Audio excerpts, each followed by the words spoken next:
Welcome to our Cox Campus year-long journey.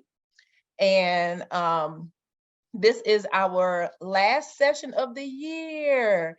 And our topic today is going to be the 6 most common syllable types found within English words. So before we begin, let's just tell you a little bit about ourselves, first starting off with who is Rollins? Okay, so here at the Rollins Center for Language and Literacy, the eradication of illiteracy is our primary goal. And we do this by offering live coaching opportunities and providing free online resources so that educators can create the language and literacy ecosystem needed for every child to thrive. And this is just one example of the things we do by giving a year-long journey. Also, our Cox Campus is our free online learning and resource platform that allows us to bring science-grounded approach to a larger worldwide audience. So I'm just going to go ahead and first encourage you to join Cox Campus and become a Cox Campus member, okay? And one thing that I do want to do is just go ahead and introduce myself and tell you who I am, a little bit about myself. And my name is McKinney Coleman, and I have 19 years in education, 7 years of those within teaching kindergarten and first grade. I also was an instructional coach for 5 years, specifically in reading. And this is my 6th year at Rollins. 6th year at Rollins. And right now I am an instructional designer and content developer for Cox Campus. So some of the courses that you see online, I help to create. And just some little things about me that you may want to know is I love spending time with my family and friends. So I'm going to turn over the mic to my co-facilitator, Sally. She can tell you a little bit about herself. Hey everybody, I'm Sally Edwards. This is my 23rd year in education, and I've done a little bit of everything. I've been a classroom teacher, academic coach, district literacy coach. I've done RTI, and I am back at Rollins. I've been back at Rollins for about a year. And so I began my journey with Rollins as a pre-K facilitator, was hired by the district I was working in to bring that work into kindergarten. And some of those classes you see are in the courses we have online. Those are kindergarten classrooms and then all the way up to 2nd and 3rd grade classrooms. So I now work with McKinney and I write content for our online Cox campus. And I am in South Georgia, where we are renovating a home and working hard to bring it back to life. And then in our next slide, I'll let McKinney introduce our moderators. Okay, we could not help but do this with our moderators today, which is Justin, and he is going ahead and answering questions in the chat, and our tech mod today, which is Sam, who is our project manager. So kudos to them for helping us today. All right, so let's just do a little poll right now.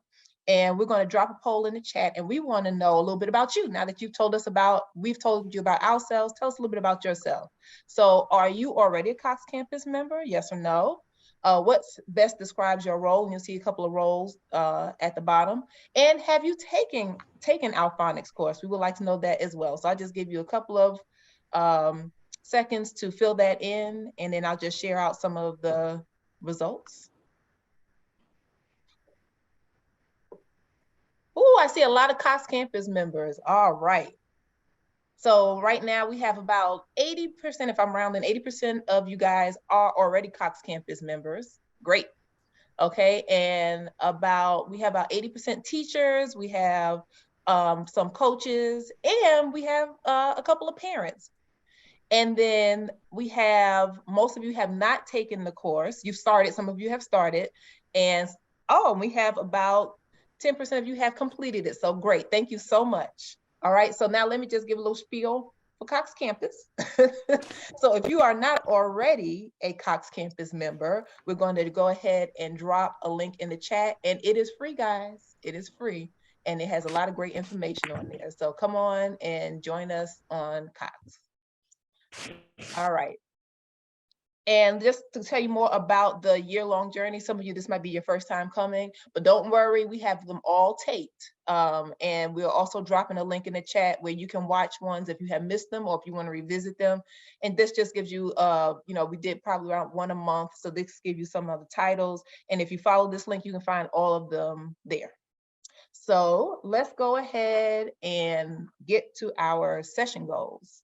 So today we are going to review the 6 most common syllable types found within the English words, and we're also going to have you identify syllable types in multisyllabic words.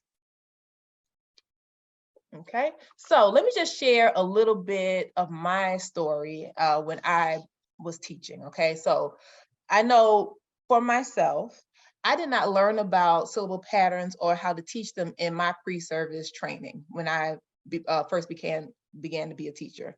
And this is just a quick reminder to everyone here that you are in a safe learning environment. So when I taught kindergarten and first grade, the only syllable pattern that I knew by name was CVC. And I didn't know CVC, but I didn't know by name. I knew it was like magical E. Later in my educational career, I went through a training where it was incorporated that incorporated explicit syllable instruction. And I was completely amazed at what I learned. So if you don't know everything about all of the syllable patterns, or you just need a refresher, maybe you do know, you just need a little refresher while you're here, that's why we're here today. So if you could just tell us in the chat from a scale of 0 to 10, how comfortable you are with syllable patterns and teaching syllable patterns, that would just help us know our audience today. So you could just drop from 0 to 10, 0 being I don't know anything, and 10 being I know a lot about them and I can teach them and feel very comfortable. So we just like to know. So I see some, okay, 3, 0, 10. Okay, so we have a range of people here. Great. Okay. All right, thanks guys. Okay, so let's move on and first start with, what is a syllable? Okay, so let's start with talking about what is a syllable. So a syllable is a word part that contains a single vowel sound, and they are pronounced as a unit.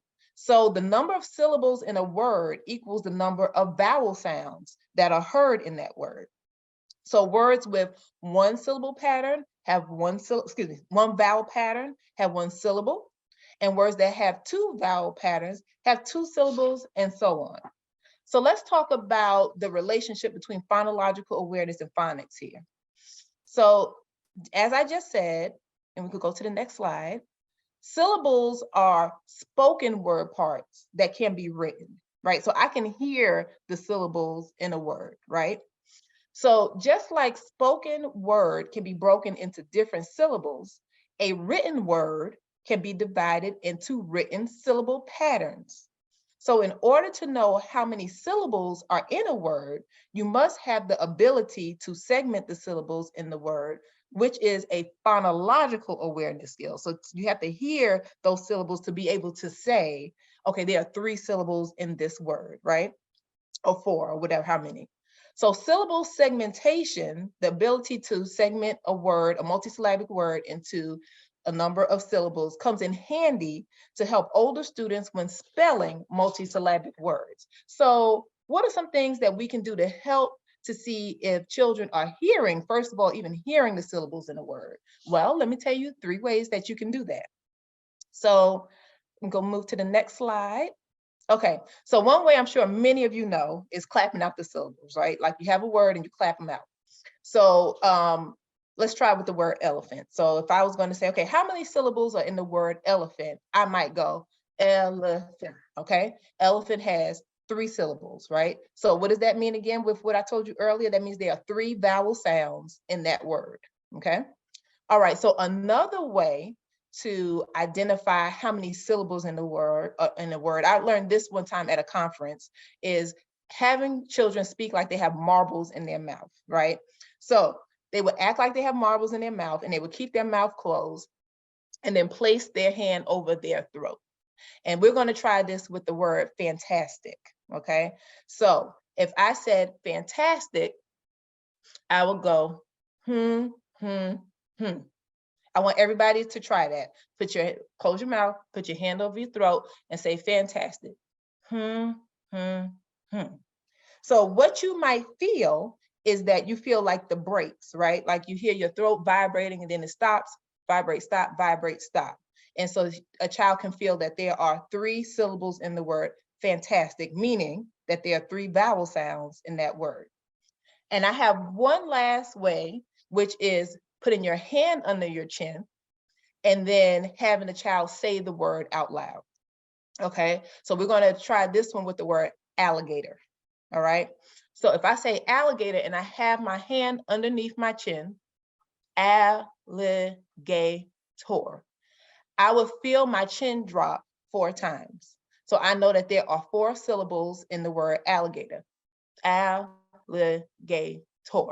So those last 2 ways, the marbles and putting the hand underneath your chin, as like a physical component that a child that may have a problem hearing or finding out segmenting how many syllables are in a multisyllabic word, it can really help them. Okay, and I see somebody say, I use the thumb instead of a hand. Great.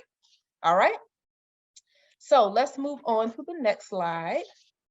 And so now let's shift a little bit, right? So we just talked about being able to hear the number of syllables in a spoken word. Now let's talk about identifying syllables in a written word. So there are many different strategies that can help us identify the syllable types in a written word. This is just one of them, okay? So think of a vowel as the nucleus of a syllable, like one syllable, and the vowel sound is the nucleus, the vowels are the nucleus. So this concept will help us when we are identifying syllable types. So if we did in an order of steps, first, looking at the vowel patterns in a word, a written word, then marking them, then noticing what is around that nucleus, what is around that vowel, and then the coding, reading each syllable and then combining to read the whole word. And we're going to actually do this later in this presentation so that you can see exactly what I'm saying. But I just want to introduce that concept to you first as viewing the vowel as the nucleus of the syllable. So let's talk about multisyllabic words. Okay. So knowing and teaching syllable patterns gets more critical in the upper grades as children start reading words with more than one syllable. And multisyllabic words are more difficult to decode than words with only one syllable. So when students encounter unfamiliar multisyllabic words, they sometimes start guessing or giving up. Have any of you seen that before when they start guessing the word? And they also have trouble spelling these words. So an effective way for students to read an unfamiliar multisyllabic word is by first, we kind of dividing the word into smaller parts, then pronouncing them separately, and then blending them together. And again, I said we're going to show an example of that later in this presentation. But before we do that, I wanted to talk to you more about the natural break versus a rule-based division. And what does that mean? So when we are naturally speaking, and we could go to the next slide. When we're naturally speaking, we often attach consonant phonemes to the beginning of the next syllable, making it sound like our voices break right after a vowel sound. So spelling rules are based around the opposite concept because they were created to highlight the vowel sound in a syllable. And let's look at a couple examples. So if you look at the word huddle, when we say the word huddle, the break is huddle, right? So it's huddle. But when we write it, the reason why we are doubling the consonant is because we are helping with the spelling of the word, okay? So it helps us to say what these vowels are saying. So the U, what is that sound? And then the consonant LE, what is that sound? What is that E doing? Okay. Same thing with fighting. When we say the word fighting, we don't say fighting, we say fighting, right? Fighting. Okay. And when we write fighting, we're having the ing as a suffix, right? So this is a huge implication for instruction. So be explicit when teaching syllable spelling patterns so students are not confused. So we want students to attend to printed letter sequences when they are reading and writing multisyllabic words instead of the word pronunciation. And we go to the next slide, and I'm going to go ahead and turn it over to Sally. All right, so our question at the top of this slide is a really big one, and it's why we're here today. It's how can knowing syllable types help students? So as we were preparing for this session, we had several conversations about the fact that there is conflicting research. There's not necessarily a general consensus. Some programs teach syllable types really hard, and some kind of leave them over to the side. We feel like it's really important as teachers who are teaching children how to read to have this knowledge yourself so that you can identify where children may be struggling. And I know, kind of like McKinney, I wasn't taught any of this in school. This is not something that I was trained in. And so every bit of information that you can learn about how the English language works and the rules that govern the English language, syllable rules being one of them, puts you in a better position to be able to help your students, both with reading, especially when it comes to multisyllabic words, but also when it comes to spelling. And oftentimes, excuse me, if probably my first ever introduction to syllable types was in an intervention that was geared toward 4th grade and up. And one of the first things we did with these multisyllabic words, we took speech to print and we clapped out those syllables. And then we learned how to spell them and we talked about the different syllable types. So it really does have long-term implications the older children get. And on the next slide, we'll show you kind of an example of why that is. So these are some examples of 1st grade. This is from a cadence. I don't know how many of you have ever given that assessment. This may look familiar to some of you. This is a nonsense word fluency assessment. And we can analyze the mistakes that children make in their reading of nonsense words and kind of have an idea of what they know about these syllable types and not. So if we're analyzing this child's work, this child pronounced this word that should have been pronounced hedge as heege. So this should be a closed syllable, which we're talking about in just a second, but they made this, this vowel a long vowel sound. Same with zos, which could have been zos, and leek, which should have been lek. This child does not understand that CVC syllable type, that closed syllable type. So part of this is you being able to help your children, but also it's helping you figure out what it is that your children need. All right, and then we're going to jump into the 6 syllable types. We're going to talk about the 6 most common. We're going to look at each one. We're going to talk about what they look like. We're going to model some, and then you're going to have an opportunity to share some words that follow that syllable pattern. And the first one we talk about is closed syllables. This is the most common syllable type, okay? About 43% of words in English, of syllables in English, have this syllable type. So this is the most common. It's the first one we teach when we do teach them in phonics programs. It can be spelled vowel consonant consonant,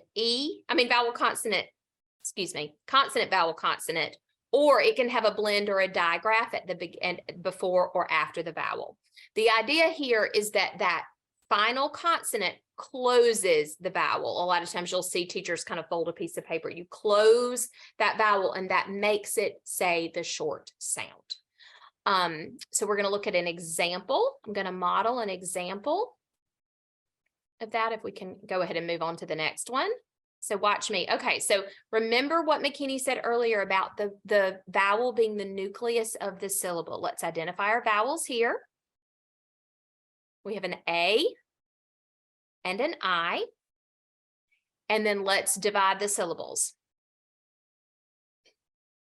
We have rab and bit. These are both closed syllables. You'll see we have a consonant, vowel, consonant, consonant, vowel, consonant. All right, let's look at the next slide. This is going back to what McKinney said earlier. When we speak that word, when we clap it, we would say rabbit or rabbit. But when we spell it, that doubling of the B is what tells you that this is how this word is pronounced, and that's why it's spelled that way. All right, so this is a closed syllable. So can you think of a word with a closed syllable? It can be a single syllable word or it can be a multi-syllable word. And if you will type it in the chat, we'll look and see what we have here. Oh, I love that one, Sarah. Basket. That has 2 closed syllables, 2 vowels, 2 closed syllables. Kitten is another great example of that. Fabulous. Oh, shellfish. I love that because we have The division after the double L stays together, and then we have a digraph at the end of fish. Very nice, cannot, good. All right, let's move on to the next syllable type. We want to make sure we get through all of them. We have the vowel consonant E.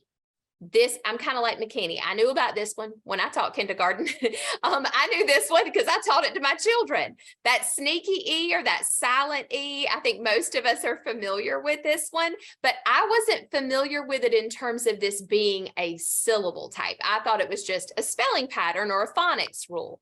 And it's really important to note that the children do really have to know these phonics rules before they can apply them to multisyllabic words. So we have basically a consonant, a vowel, a consonant, and then the E. And the E, what do we say to kindergartners? The E tells that vowel to say its name. All right, so let's do one together. We're going to watch me, and our word is concave. So first we're going to identify the vowels. We have an O, and we have an A. Now we're going to divide between those two consonants. We have con and then cave. So our first syllable is a closed syllable. It's C, V, C. And then the second syllable is a vowel consonant E, cave. All right, and on the next slide, let's see if you can come up with an example for this one.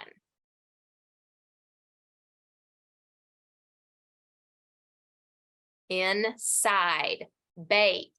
Good job. Good job.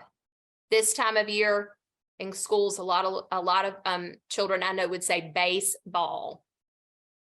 Those are great examples. All right. Net hike. Good job. Okay, let's go on to the next one. All right, so an open syllable, remember we said closed syllables were the most common, and that's like 43% of syllables in English are closed. Well, about 29% of English syllables are open. The other thing that's really important to know about open syllables, so the way that's spelled is you have a consonant first and then a vowel at the end. So think of the word me, think of the word we, she, he. A lot of those beginning words that children will learn to read early in their reading career have open syllables.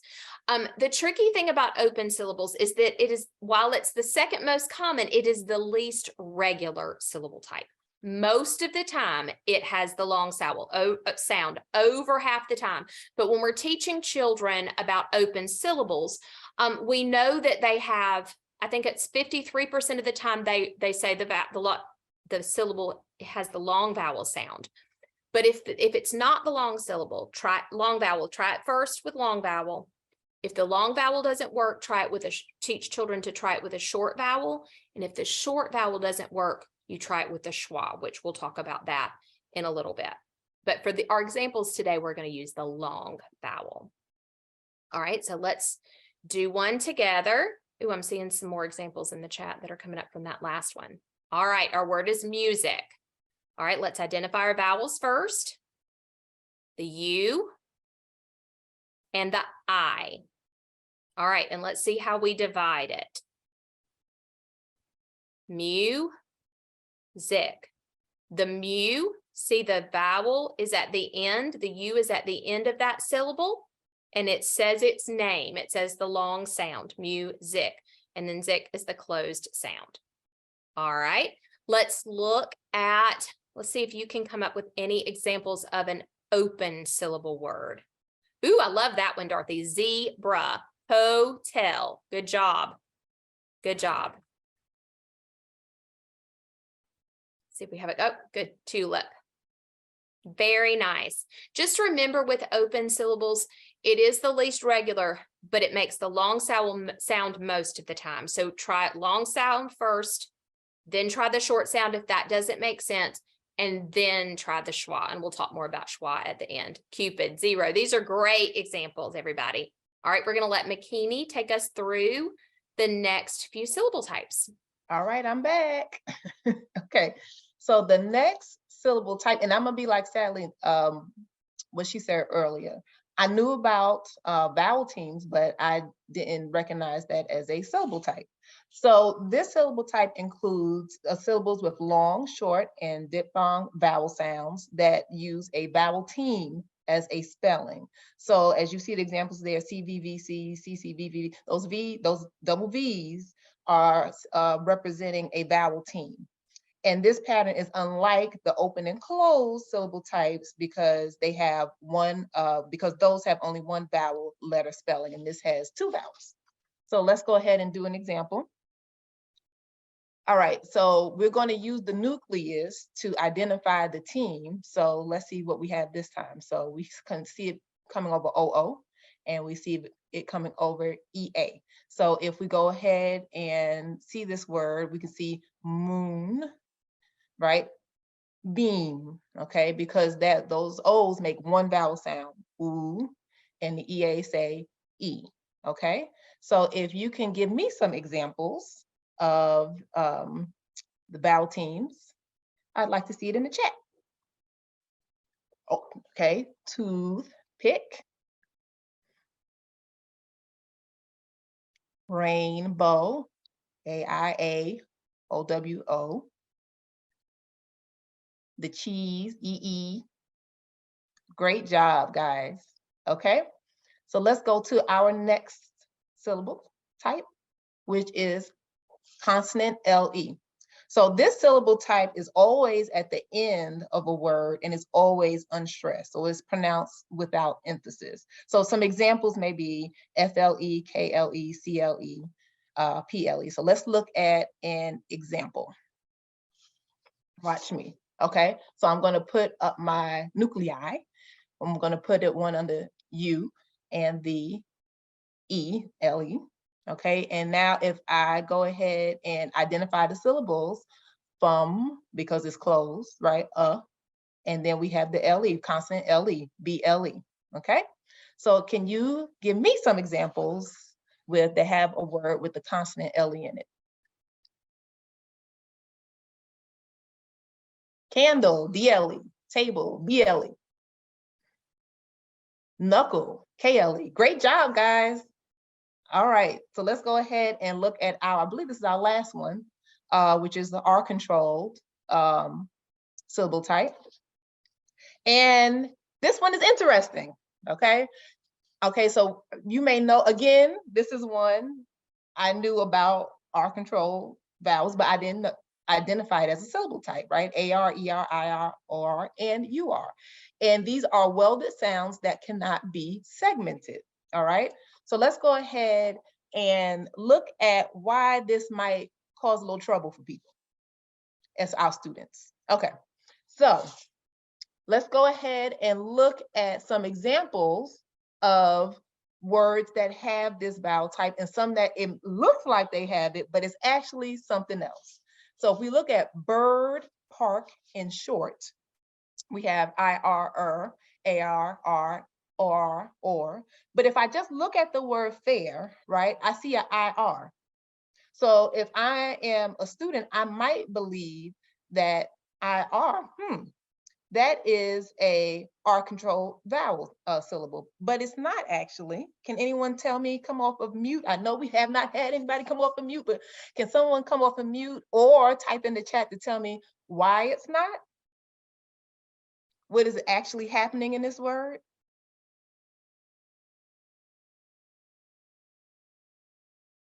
Any brave souls? Any brave souls? Okay, well, I'll go ahead and say this one, but I'm gonna come back for care. All right, so the reason why, I see somebody said something. Yes, AI makes the A sound, right, exactly. So it's actually a long vowel pairing with a vowel team, all right? So let's look at the next one. Let's look at care. Okay, now I'm a child in the classroom and you just told me, right, that if I see AR, right, then that may be an R-controlled vowel, but let's look more closely at care, right? There is an AR, but what makes this one a little different? What is this actually? Can anybody tell me? Yes. All right. So this one is a vowel consonant E with the letter R. It's the consonant. So it's actually air, right? So it is that, oh yes, there's a clap. Yes. Okay, this next one, okay, hour. I see you are, right? If I'm a child in the classroom, I see you are. So I may think, right, that it is the R controlled you are, but it's something else actually happening here. It is actually a diphthong. Yes. Yes, that's it. Okay, you guys are great.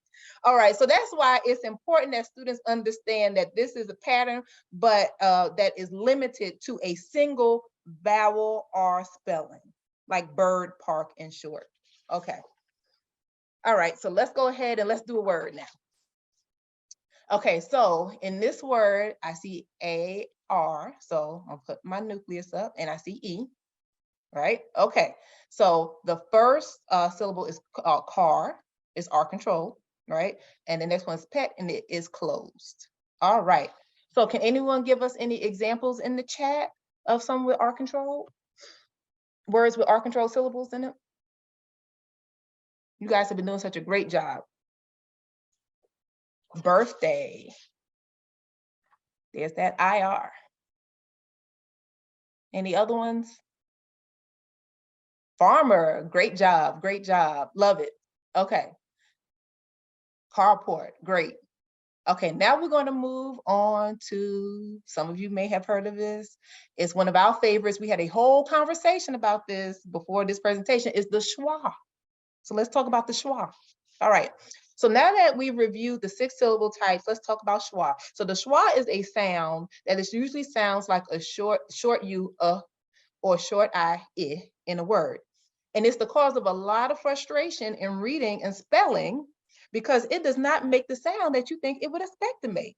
So let's look at all of the letters in the alphabet, okay?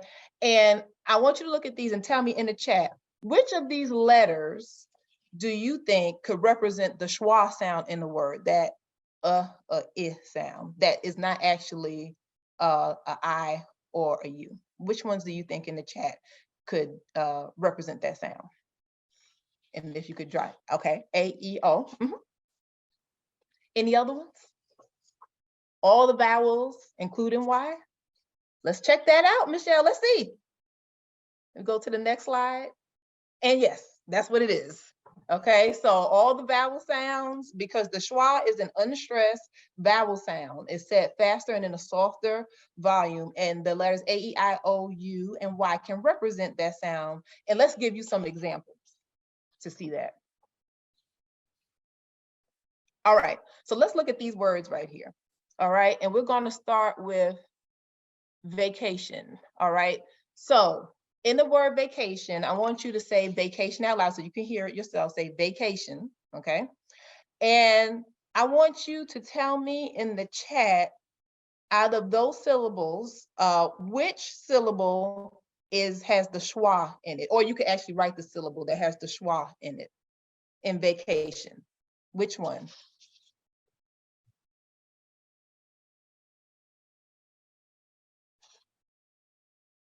Okay, I see, yes. Okay, it is the third syllable shun, all right? It's not a typical vowel team, it's a suffix, okay?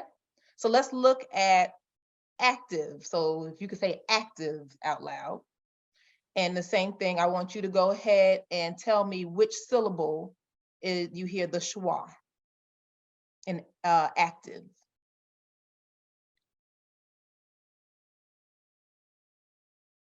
Okay, active.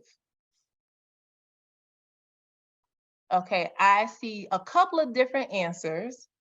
And let's first of all, let's break it down, right? How many syllables in active? There's 2 syllables, right? Okay, so A says a, right? It's not the I, the When I hear tiv, that T-I-V, if I'm going and I'm following what I know before what I just said, I see I-E, and I would say tithe, right? So active, but it's not active, it's active, right? So it's that consonant vowel E, which is the confusing part. All right, let's look at referral. Where do you hear the schwa in referral?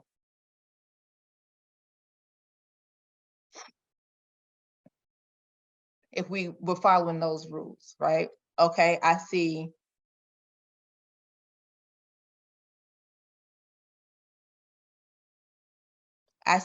in the AL, I see RE, I see another AL, okay? All right, so if I am going ahead and breaking this word apart and I see the RAL, right? And I'm following what I've said before, right? I would think the A is saying because it's closed, right? But it's not, we don't say referral, referral. We say referral. Oh, you hear that right? Okay. Let's try package. I hear it twice in my come on, Sally. Come on, what you want to say? Tell us. We had a whole conversation about this, and we're going to have another one in on the next slide. But I don't say referral. I say referral. But that's part of my dialect. And so we're going to have some of this really does impact that. So we're going to have a whole conversation about that after this slide. Okay. Now let's look at our last one. Package. Package. Okay. Where do you hear the schwa?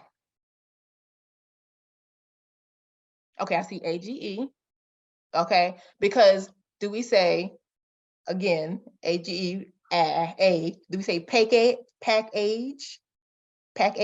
No, we say package, right? So the A sounds like it's making the I sound, okay? So this is going to take us into our next slide. And I think this one is very fun, and it really brings a lot of clarity to what we're talking about here too, and will help us if we understand this point. So Sally, I'm gonna let you start with it, and then I can just jump in. Sure. So I didn't see a lot of people dropping in the chat where they're from, but I know we have at least one person from Wisconsin and several people from Georgia, myself included. And my guess is that we probably don't pronounce these words the same way. I talked with somebody from Wisconsin, and we could go into a whole conversation about what we call water fountains or bubblers or things like that, because dialect is really a lot more than just an accent. And what we think of, Patricia, you probably sound a lot like me, and you definitely sound like my daddy. But so the way we pronounce things in those of us who speak Southern English is a little different. We had the last time Justin and I presented together, we had somebody from Northern Ireland. Y'all, there are 160 dialects of English. And one is not better than another, or one is not correct. Oh, Antigua in the Caribbean. Ooh, I would love to hear Priscilla talk, because I bet she sounds very different than the rest of us. But y'all, there's not one dialect that's better than another one. And so but understanding the languages and the dialects of the children in our classroom who we're teaching can be really helpful, because the way we speak isn't always directly connected to the way words are spelled. So we want to draw a distinction between the way, oh my gosh, we have somebody from New Zealand. That's exciting. But y'all, like the way I say words, think about, here. This word right here is spelled P-E-N. I don't say pen, I say pen. So when I was a classroom teacher, the rest of the children I taught also spoke in the same dialect I did. So I had to tell them, y'all, we say this pen, but that's not how you spell it. You have to spell it with an E, P-E-N. So some of the words on the screen, we had a little bit of a debate about when we were planning this presentation about how we pronounce these words. So let's look at the first word, the top left corner. And I'm curious in the chat, do you pronounce this word with an open syllable for P-R-O? Is that a long sound for you in your dialect? I'm interested. Yes. It is a definite schwa for me. I say propeller. McKinney says propeller because she's from New York. All right, let's look at the next one. Let's look at the B-E. Is that an open syllable for you? Is that a long sound, or is it a schwa? Yeah, there can be differences even on a small island.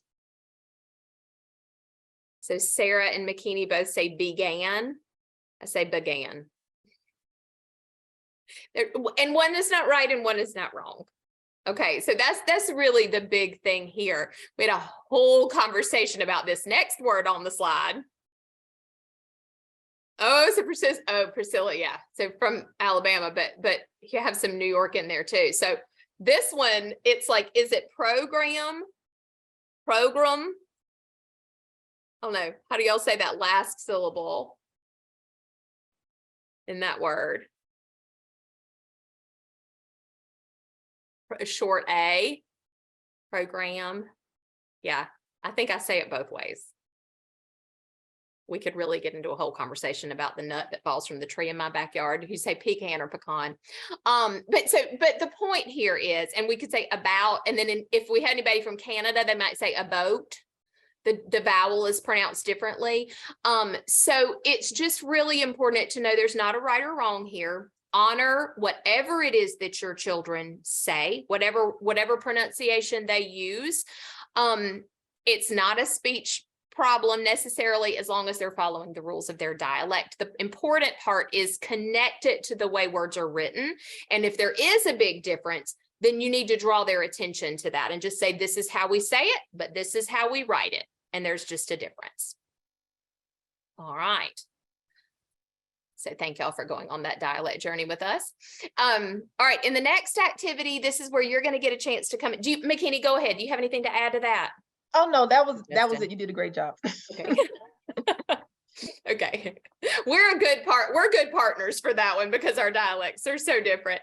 Okay. So for syllable types, let's go into the next activity. This is just a what's the syllable type. So that's the next slide. You are going to have an opportunity to divide a word on the screen into syllables, and you're going to tell us where to divide it, and then tell us the spelling patterns that you see in the word. All right. And the first word is beagle. So in the chat, tell us what syllable types you see.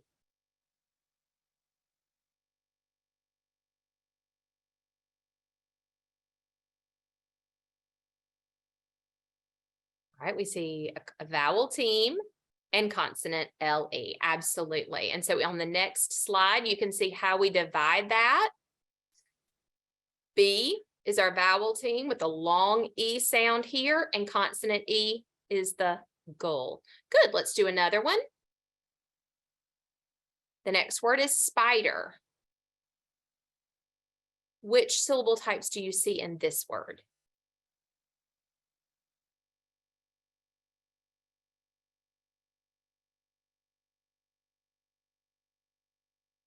Right, so open and are controlled. Absolutely. Let's go to this next slide to see how it's divided. Spy is an open syllable, and that open, that I makes the long I sound or represents the long I sound. And then we have der, which is are controlled. All right, and let's do one more. All right, this word is calculate. So we have 3 syllables in this one. So which ones do you see?